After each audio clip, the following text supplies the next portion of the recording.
Hi, this is Frank Schaeffer, author of a new book, Fall in Love, Have Children, Stay Put, Save the Planet, Be Happy. Apropos of which, I would like to talk for a few minutes about the optimism I have related to the future. I think a lot of younger people right now are thinking that somehow we are doomed in terms of climate, politics of division, the hatred being stirred up by all our internet providers whose algorithms point towards extremism, invariably linking people in their delusions, in their paranoid fantasies, in their conspiracy theories. It must seem like there's a lot ahead. We do have challenges environmentally, socially, politically, in terms of gender identification and all the rest of it.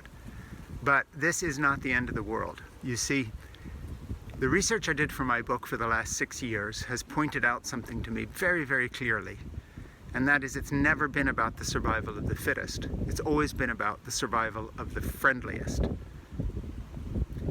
With that in mind, we have to recognize that men are nurturers as much as females and non-binary people. Gay, straight, trans, black, white, brown, Asian, American, it doesn't matter. We all have one thing in common. We are only happiest when being nurtured by others, cared for, and or giving that nurturing. That is because oxytocin and the other hormones that give us the feeling of love are the thing that has been the only reason why we humans have survived to this point.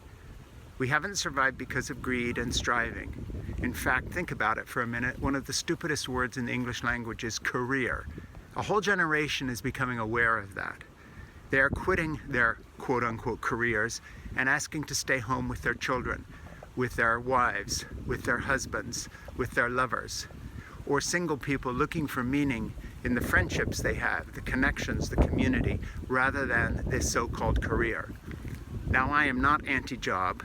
In fact, I've done childcare for 13 years so that my daughter-in-law, Becky, can have a good job. I've taken care of her and my son John's 3 children, and I talk about this in the book. So let's get something straight. The human race is going to survive.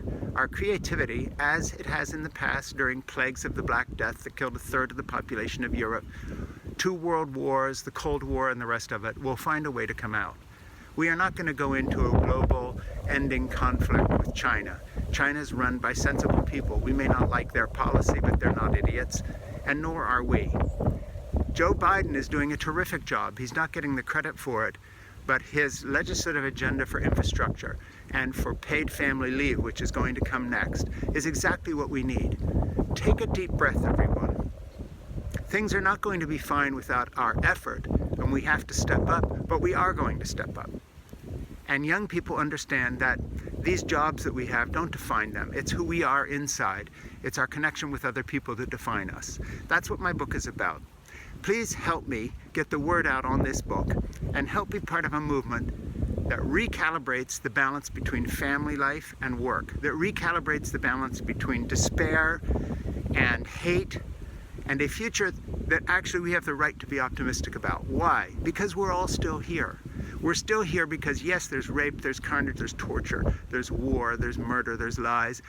But above everything, there's nurturing and caregiving. You're not listening to this because of the lies and the horror of the past human behaviors. You're listening to this because most humans reach out to others and give them care. And we're going to keep doing that. So don't give up on the moment. Back our president. He's doing a good job. It doesn't matter what the popularity rating is. Truth will out. He's going to have a second term. You'll see. Don't give up on our country. We're made up of people who ask for respect and who demand this, and the move by so many men for paternity leave proves this. It's not about the war of the sexes. It's about all working together. Don't give up. Have some hope. We're going to be okay. Read my book and hang in there. My name is Frank Schaeffer.